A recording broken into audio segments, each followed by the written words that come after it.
Boa noite a todas, boa noite a todos. Bem, que a doce paz de Jesus esteja com nós sempre. Está falando já? Está falando? Então vamos hoje nós vamos falar de um tema evangélico específico, né? Batei e observosar, né? Nós já ouvimos falar isso, mas nós vamos preferencialmente aqui hoje nos aprofundar um pouquinho nesse tema. Esse é o nosso objetivo. Até onde nós podemos colher conhecimento sobre esse tema para que nós possamos aplicar em nossas vidas. Esse é o grande objetivo, né? Nós buscarmos conhecimento, retermos e principalmente multiplicar esses conhecimentos no nosso dia a dia, com o próximo, etc e tal, né? Tá bom? Oi? Ah, tá bom, obrigado. Não tinha visto, obrigado. Vamos lá, eu disse isso aqui, né? Vamos lá, então vamos lá.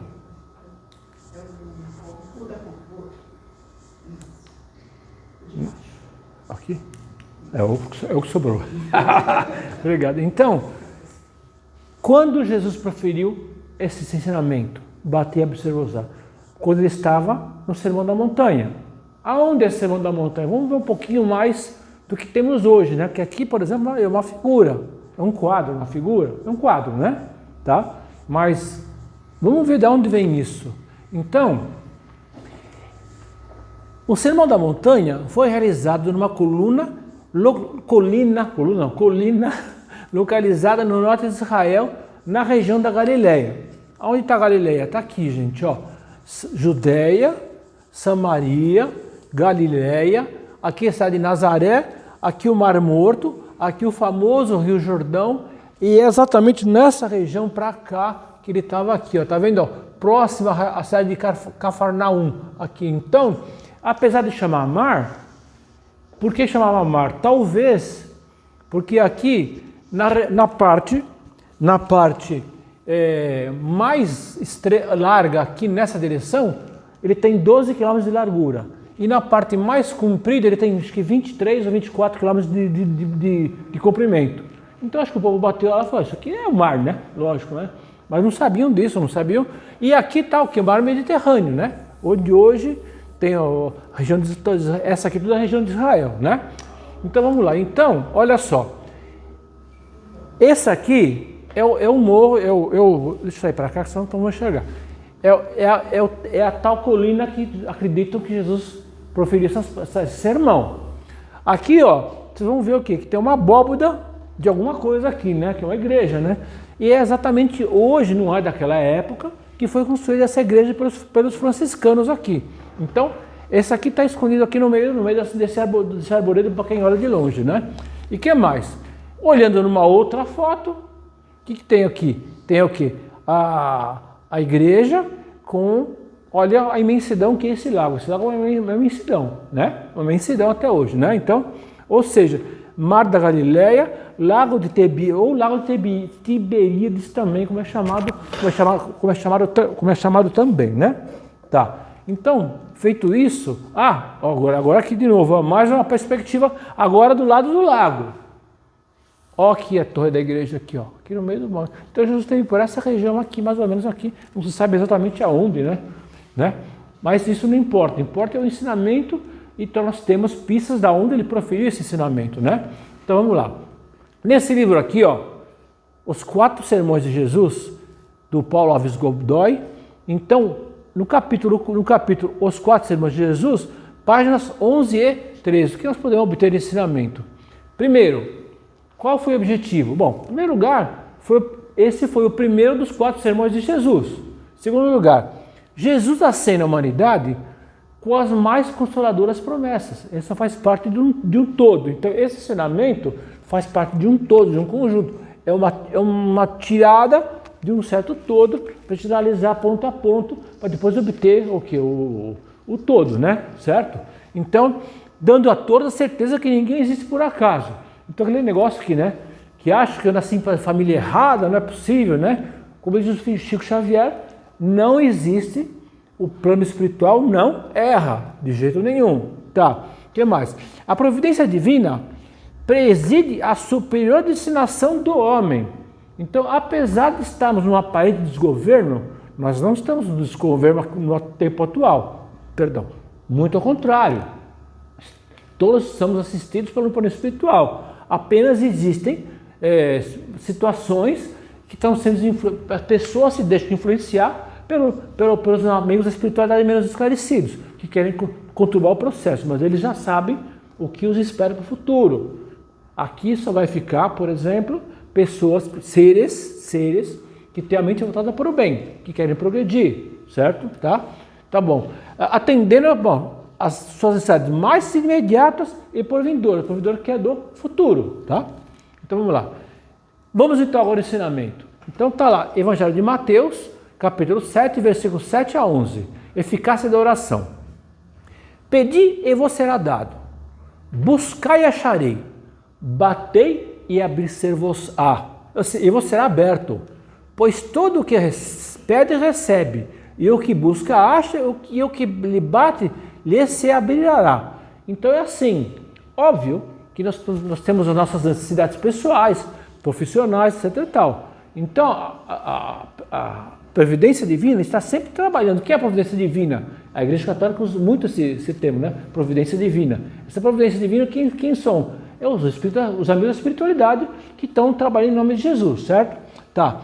Então, o que é bom para nós, vai chegar para nós. O que não é bom, não vai chegar. Ou vai chegar a demorar muitos anos, muito tempo. Não é agora, é num tempo futuro. E às vezes, muitos de nós caímos, tropeçamos, capotamos na vida, vamos assim dizer. Por que isso? Por causa da nossa falta de paciência e entre outras, né? Quem dentre vós lhe dará uma pedra a seu filho, se esse lhe pede um pão? Óbvio, né? Que Jesus não vai dar nada de contrário do que estamos pedindo. Ou ele dá o que precisa, ou ele simplesmente não dá porque aquilo não é bom para nós. Não está no nosso escopo de evolução espiritual. Ou lhe dará uma cobra, se esse lhe pedir um peixe. Então, aqui tem uma bela analogia. A todos será dado conforme necessidade no seu tempo devido, entre outras coisas. Tem muito mais ensinamentos para tirar daqui, mas vamos em frente, porque tem mais. Vai até 9h30, né? Aqui hoje, né? 9h30? Tá bom, 9h30 tá bom, eu encerro, tá? Tá bom? Vamos lá então. Então, perdão, aqui, acho que eu fui para trás. Vamos lá. Ora, se vós que sois maus, sabeis dar boas dádivas aos vossos filhos. Se eu sou mau, mas sei dar boas dádivas aos meus filhos, quem dirá então o Pai do céu, que lhe dará boas coisas ao que eles pedem? Então, quando não vem, não é bom para nós, não está destinado a nós. Então, dádiva, o que é? Bom, nós sabemos o que é dádiva, né? É um dom, é um presente, é uma concessão de um pedido, por exemplo, atendimento de um pedido, por exemplo, né? Tá? Então vamos lá. Jesus nos estimula a oração e a confiança em Deus, nos proporcionando a certeza que Ele jamais deixará de ter as nossas necessidades. Bom, até aqui estamos só corroborando o que está sendo falado aqui. Então, vamos ter o que quisermos e vamos termos aquilo que merecemos, o plano espiritual não erra e etc e tal, tá? O que mais? Ó, por exemplo, pedi e obtereis. O que quer dizer pedir? Pedir no sentido evangélico significa o quê? Representa entrar em sintonia com Deus. Então eu vou pedir para Deus, Deus me ajuda a tal coisa. Eu estou entrando em sintonia com Ele, eu não estou nem percebendo isso, mas eu estou entrando em sintonia com Ele. Eu estou elevando meu pensamento com ele, né? Fazendo um pedido em um contato sublime, porque quando eu quero alguma coisa, eu sou bonzinho, certo? Aí eu sou bonzinho, eu sou maravilhoso. Então, é exatamente isso. Quer dizer, não é só a pessoa má que vai pedir para Deus quando precisa, mas isso, quando a pessoa precisa disso, é uma oportunidade de ela levantar o quê? O nível vibratório dela, né? Buscar e acharei. Buscar indica uma ação que é ativa. Eu quero isso, eu preciso disso. Pode até não ser bom para mim, mas eu quero aquilo, tá? Então, um esforço contínuo, quando nossa inteligência é colocada em movimento para obtermos o que precisamos. Então, por exemplo, não é só fé em Deus, é fé, antes de mais nada, é fé o quê? Humana. Essa é o melhor de tudo. Nós temos que treinar nossa fé humana. Quando nós estamos fazendo isso, nós colocamos nosso pensamento em movimento. O que administra tudo isso? A inteligência. Nossa inteligência administra o nosso pensamento. memória, intuição, inspiração, capacidade de análise. Olha só quanta coisa a inteligência coordena tudo. É como se fosse um gerente e uma equipe que trabalha de 30, vamos supor, 20 pessoas. Então, é isso que a inteligência faz conosco quando nós temos uma situação dessa. Eu quero comprar uma casa, eu vou buscar um advogado. Eu quero comprar aquela casa, eu vou buscar alguém que entende de construção para ver se a construção é sólida. E tudo isso eu vou movimentando na minha inteligência, né? Então, para bater e observar. O que significa bater? Significa a nossa perseverança em busca dos nossos objetivos. Então, eu começo a buscar aquilo, fazer a minha parte, que Jesus convida a fazer a nossa parte. Você está falando, bater e observar, ele quer o quê? Que nós façamos a nossa parte. Nós tenhamos fé humana, tá? E mais, significa a nossa perseverança em busca dos nossos objetivos. Então, não adianta fazer assim só um dia e pronto, ponto final, tá? Nós temos que perseverar e, como a Joana de Ângeles fala, perseverar com esforço. A perseverança é a constância. Saber esperar, saber agir, rezar, pedir, buscar os recursos com o vizinho, com o advogado, com engenheiros, com o médico, seja o que for. E também o quê? Com esforço. Então, esse negócio de perseverar com o espírito todo caído, isso não vem nada, não vem à tona, né? Não vem à tona, né? O que mais? Então, aí, aqui, agora eu preciso falar. Essa aqui foi uma figura que eu obtive com a inteligência artificial. Então eu perguntei lá para a inteligência artificial, olha, o que eu posso ter para obter assim a passagem de Jesus? Isso aqui é um desenho, por exemplo, aí. Primeiro, olha só que a inteligência artificial fez para mim em 45 segundos, nem um minuto, aqui. Primeiro, habilidades interpessoais, então eu tenho que saber buscar a pessoa certa no lugar certo, seja lá quem for. Então vamos lá. Empatia, entender o problema do outro. Segundo lugar, comunicação, lógico. Não posso pedir só para Deus, tem que agir comigo. O que mais? Eu vou buscar novas ideias. Será que eu posso ir por um outro caminho ou não? Outra coisa, inovação. Na minha mente vai ter uma inovação. Lógico, eu estou aprendendo. Não é uma ação ativa? Aprendendo. Adaptabilidade, eu vou adaptar. Olha, eu não consigo comprar um apartamento de 90 metros quadrados, comprei um de 80. Ótimo, perfeito. Outra coisa também, criatividade e inspiração. O que mais? Gestão do conhecimento. Usar as ferramentas que estão a nosso dispor. Nossa inteligência, a nossa capacidade de análise. Outra coisa, buscar conhecimento com pessoas do necessário. Um médico, um psiquiatra, por exemplo, e outras coisas mais, né? Um advogado, por exemplo, e outras coisas mais. Então, tudo isso aqui, é a parte da inteligência artificial, tá? Bom, é só isso aqui que eu vou pôr na aula, tá? Porque quando eu acho o seguinte, quando eu ponho alguma coisa da inteligência artificial, eu tenho que citar. Eu sou assim. Não se pode fazer uma aula inteira só no que a inteligência artificial faz, senão cadê o mérito? Não tem mérito nenhum. O mérito é dela, não meu. Mas quando eu coloco alguma coisa, é para complemento só e mais nada. E tenho que avisar. Então, só isso aqui foi feito com a inteligência artificial, que eu gostei. Tá? O que mais? Aí vem o Emmanuel no livro, e o Chico Xavier, né? No livro Roteiro, tá? Capítulo 25, ante a vida mental. Por quê? Quando eu peço, quando eu quero, eu tenho que colocar a minha mente para funcionar, como já falamos aqui. Mas agora vamos ver o que o Emmanuel fala sobre isso, tá? Vamos lá. A mente é um manancial ativo de energias criativas. Então é graças à mente que eu vou colocar todas as minhas habilidades para trabalhar em busca do meu objetivo, seja 1, 2, etc e tal. A imaginação não é um país de névoa, que é nevoeiro, que você não enxerga na frente do que você está dirigindo e tal, não. De criações vagas e incertas.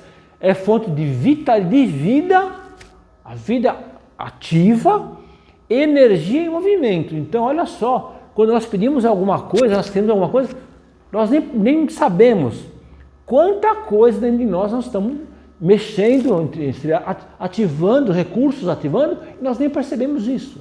Outra coisa, o idealismo operante, eu quero alguma coisa. A fé construtiva, o que age são os pilares de todas as realizações. Então, isso aqui são pilares das realizações. Olha só quanta coisa. E vamos juntando tudo, ó. E mais... Por que parou? Parou por quê? Ixi. Adriana, socorro. Oi? Agora? Não, é o de baixo, né? Ó. Oi? Não, o primeiro? Não, o primeiro não o grandão, o pequenininho da porta. Esse aqui então, ó. Parou. Bom. Obrigado, tá legal. Então vamos lá. Bom, obrigado. As coisas acontecem, né? Somos reféns da tecnologia, certo? Tá? Então vamos lá. Para frente, pode ir no segundo aí mais outro. Então, olha só, junta aquilo com isso e tem muito mais coisa. Se nós formos estudar o pensamento, por exemplo, nossa, quanta coisa está envolvida no pensamento nosso. Aqui é só uma pitadinha do sal, né? O que mais? Vamos lá, Adriana, por favor. Então, quem mais pensa, dando corpo ao que realiza. O que é dar corpo? É tomar formato aquilo que eu quero obter, certo? Eu vou fazendo aos poucos, construindo aos poucos. Mais apto você faz a recepção das correntes mentais invisíveis nas obras do bem e do mal. Então, quando eu quero assassinar alguém, vamos falar assim em português claro, eu também estou fazendo a mesma coisa, só que para o mal. Mas quando eu quero fazer o bem, praticar o bem para alguém, que eu quero, meu vizinho está doente, desculpa a expressão, câncer assim, vou vibrar por ele. Eu vou colocar o homem lá no centro, lá de Interlagos, deixar lá nas vibrações para ele. Tudo isso aqui eu estou fazendo por ele também. Olha só quanta coisa está envolvida nisso que a gente vai lendo, a gente não tem nem ideia de tudo isso, né? Por favor, tá? Então, e em razão dessa lei que preside a vida cósmica, quanto se adaptarem ao reto, ele está falando em vida cósmica, gente. Olha só aonde ele foi parar, o Emmanuel, com a explicação dele. Vida cósmica nós estamos misturados no universo inteirinho, mergulhados nesse universo. Somos participantes desse universo. Então ele fala, quanto se adaptarem ao reto pensamento e a ação e a procedura, aqui está falando do bem, lógico, né? Certo? Se fazem preciosos canais de energia divina, se fazem preciosos canais de energia divina. Por quê? Porque eu estou sublimando o meu pensamento. Quando eu quero alguma coisa, eu peço para Deus, eu me concentro e eu começo a ter fé, aquela fé perseverante, com empenho. Mas que mais? A qual, em efusão constante, banha a humanidade. Então eu estou pensando naquilo, eu estou espraiando vibração positiva para tudo quanto é lado. Nos 360 graus me rodeio e para cima também, certo? Então é isso que eu estou falando. Então pessoas que estão do meu lado vão ser o quê? Entre aspas, atingidas, beneficiadas com isso. Olha que legal, que bacana, tá? O que mais? Então, efusão significa o quê? Uma exteriorização clarosa e expansiva dos sentimentos afetuosos. Eu estou calmo, eu estou tranquilo e eu estou querendo fazer alguma coisa para alguém ou para mim mesmo. Então, eu estou sublimando minhas energias. Então, aqui é só a explicação do que é fusão. Mentes voltadas para o bem assimilam correntes fluídicas mais sutis, ou seja, aquelas correntes fluídicas mais chamadas quintenciadas, mais sutis. As moléculas são bem mais leves, mais alegres, tem outra coloração também, tá? O que mais? Vamos lá. Aí voltamos no capítulo 26, a outra coisa, afinidade. Vamos lá, que até que horas é mesmo? Desculpa, Luísa, falando sério agora. 8h10? Tá bom, ótimo, obrigado. Vamos lá. Afinidade, eu esqueci, desculpa. Vamos lá, afinidade, vamos lá, Adriana, por favor. Em forma de impulsos e estímulos, olha só, eu estou pensando, seja lá para o bem ou para o mal, eu estou emitindo vibrações eletromagnéticas de forma mais ampla e melhor, tá? A alma recolhe nos pensamentos que atrai, aliás, na outro slide eu nem falei, ele falou que atrai o plano espiritual. Eu acabei esquecendo de falar isso, tá? Mas tudo bem, vamos lá. Nos pensamentos que atrai as forças de sustentação que eles garantem as tarefas no lugar que se coloca. Então, por exemplo, se entrar aqui um espírito ali, vamos supor que eu tenho um espírito aqui agora. Se entrar um espírito ali e só eu tiver mau pensamento, ele vai captar na hora. Por quê? Pela vibração que eu estou emitindo. E se ele entrar aqui e ver que está mudando minha oração, ele vai captar aquilo na hora. E isso chama a atenção do plano espiritual. Por quê? Quanto mais o nosso pensamento se eleva, os nossos ouvidos de ouvir vão estar mais aptos a receber as mensagens do plano espiritual. É por isso que um assassino, ele não consegue ouvir o espírito, o chamado anjo da guarda, o espírito protetor. Ele não tem, não é que o espírito não fala, o espírito fala e chega e fala. Ele não tem nível vibratório para escutar, porque o nível fluídico dele, o pensamento dele é muito ruim, muito pesado, muito ruim. Então ele não consegue escutar. Agora, quando é ao contrário, a pessoa vai procurando o bem. Olha só, vamos atraindo para o plano espiritual. Aqui é mais um slide que foi a mesma coisa que eu esqueci lá, mas tudo bem, vamos lá. Por favor, Luiz, Adriano. O homem poderá estender muito longe o raio das suas próprias realizações. Por quê? Porque a vibração nossa, quando ela é positiva, não tem limite. Eu posso estar rezando para alguém que está do outro lado do universo. Vai chegar lá em uma fração de segundo. Tá? O que mais? Na ordem mental do mundo, mas sem a energia mental, na base das manifestações, efetivamente nada conseguirá. Então, tudo depende do quê? Numa construção nossa. De que forma nós estamos construindo tudo isso. E isso chama a atenção do plano espiritual. Você já achou que um Chico Xavier não chamava a atenção do plano espiritual? Lógico que chamava. O aura dele era monstruosamente grande. Desculpa a expressão, monstruosamente grande. Todo mundo sabia disso. Tinha gente que dava a mão para eles, saía com a mão cheia com cheiro de rosas, de flores. Pulava a mão, só dá a mão para ele. Então, olha o nível que essa pessoa chegou. E os amigos da espiritualidade falam o seguinte, uma coisa que eu lembrei agora, que é muito importante. Falam assim, que em outros planetas, a eletricidade é utilizada de uma forma que nem a pessoa mais inteligente e criativa desse planeta Terra consegue imaginar. Segundo, em outros planetas, a vida existe de uma forma tão grandiosa, tão maravilhosa, que nenhum ser desse planeta, por mais inteligente e criativo, consegue imaginar como é essa vida lá, em outros planetas. Então vocês imaginem, é por isso que foi por esse caminho aqui, explicar o pedi obtereis, o caminho da mente.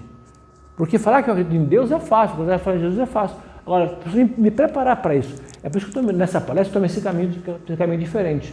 Vamos olhar o nosso lado mental. Não tem a fé humana? Tem. Então vamos estudar o nosso pensamento melhor, mais profundamente, para a gente conseguir progressos mais rápidos, tá? Por favor, Adriano, tá? Então, olha lá. Agora, vou falar do contrário. Até agora só uma felicidade, né? Agora vamos falar do lado oposto. Não é para estragar. É o contrário. Para nós não cairmos nesse caminho. Nós temos que tomar conta de tudo que nós fazemos. Por favor, Adriano. Na questão 245 desse livro, O Consolador, está escrito lá. Pergunta: é justo esperarmos um decurso de nosso roteiro de provações na Terra? Por determinadas dores, devemos sempre cultivar a prece? Então o que eu faço? Eu fico com o braço cruzado esperando a dor? Ou eu posso rezar também? Vamos ver, Adriano, por favor. A lei das provas é uma das maiores instituições universais para a distribuição dos benefícios divinos. Então, não adianta falar que comigo o plano espiritual errou. Ao contrário, melhor será se eu tiver equilíbrio para aceitar os meus problemas do dia a dia. Quanto mais equilíbrio eu tiver, menos difícil ele fica. Negligenciar, não tomar conta dele é negligenciar. Inflar esse problema, como se fosse uma bexiga, também é pior para nós. Então nós temos que atingir aquele ponto de equilíbrio, tá? Vamos lá. Precisais compreender isso, aceitando todas as dores com nobreza de sentimento. Então é assim, tem coisas que eu consigo resolver agora, daqui uma semana. Tem coisas que eu consigo resolver daqui 10 anos. Tem coisas que eu não consigo resolver nessa encarnação. Porque às vezes depende do próximo. Aquela pessoa que mora comigo é assim, assim, assim. Ela não aceita e não é nessa encarnação que ela vai conseguir melhorar. Mudar de ideia. É um direito que ela tem. Então, certas coisas nós temos que simplesmente aceitar e tocar e vamos administrando. É o que está falando aqui, por favor. Tá? A prece não poderá afastar os dissabores. A prece não vai afastar os nossos dissabores, nossos problemas. E as lições proveitosas da amargura, porque quando se se tem amargura, é uma oportunidade de enriquecermos nossos espíritos, porque estamos desenvolvendo atributos dos nossos espíritos. Atributos dos nossos espíritos. Muitas vezes, esses atributos estão lá paradinhos, entre aspas,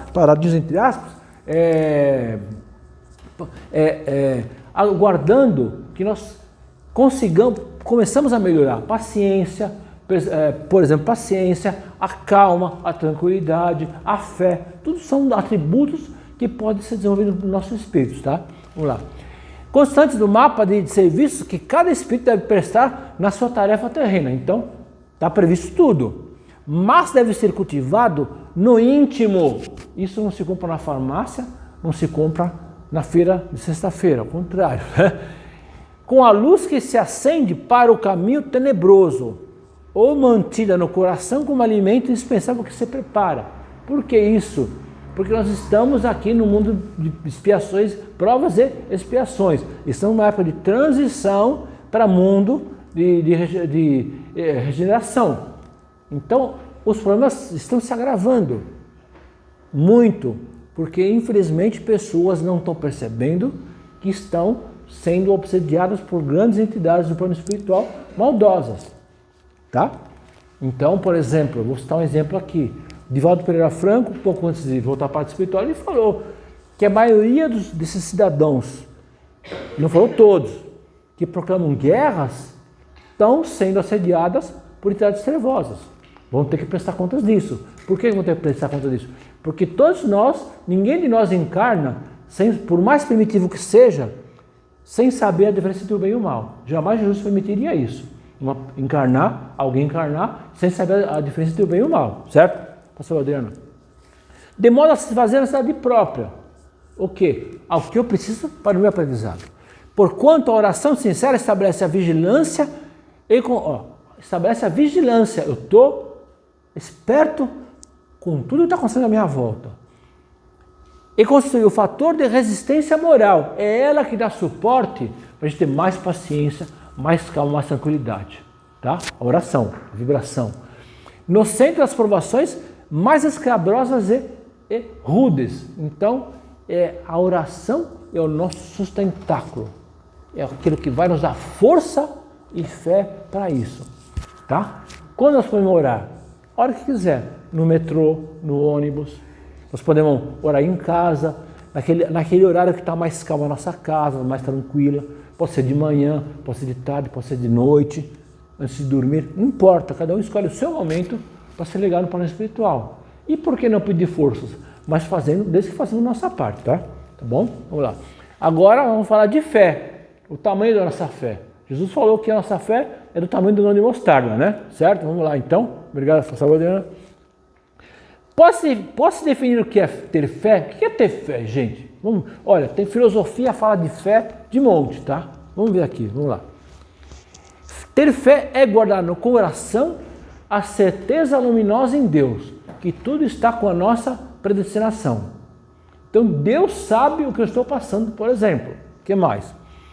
Certeza de que ultrapassou o âmbito da crença religiosa. Então o problema está junto à crença religiosa e até ultrapassa a crença religiosa no seguinte sentido. Não é que eu duvido, ao contrário, que eu tenho fé humana em mim.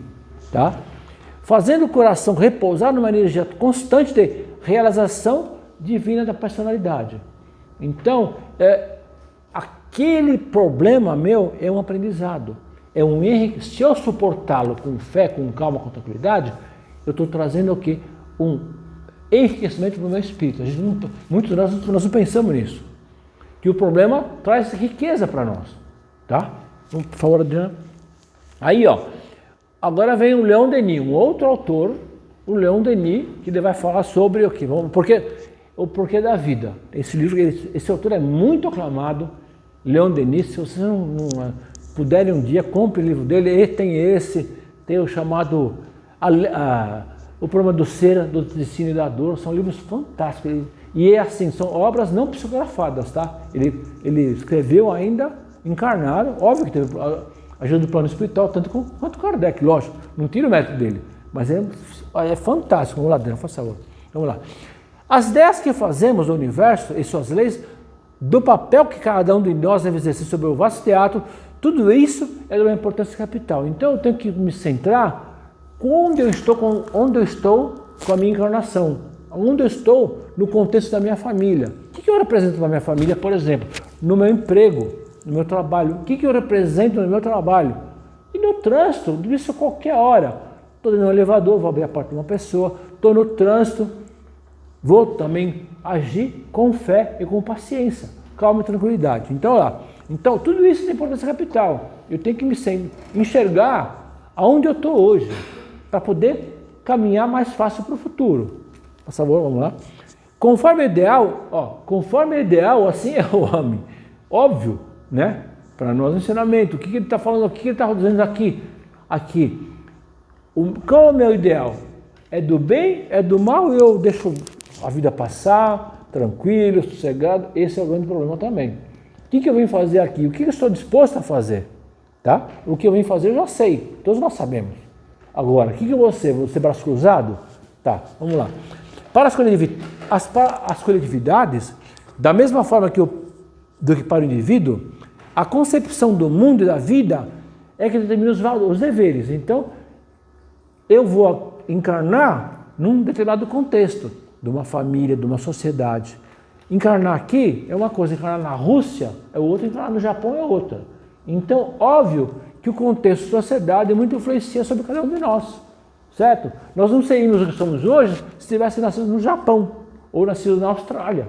Imagine um país, na África, no Congo, Nigéria, depende, nossa formação depende de coisa, mas a fé não. A fé em Deus independe de qualquer situação. Fé em Deus pode ser o que for. É sempre a fé em Deus, independe de cultura, independe de coisa, de meu comportamento também. Independe, as ações que eu faço, independe da cultura do meu país. Tá? Vamos lá. Mostra o caminho a seguir e as resoluções a adotar.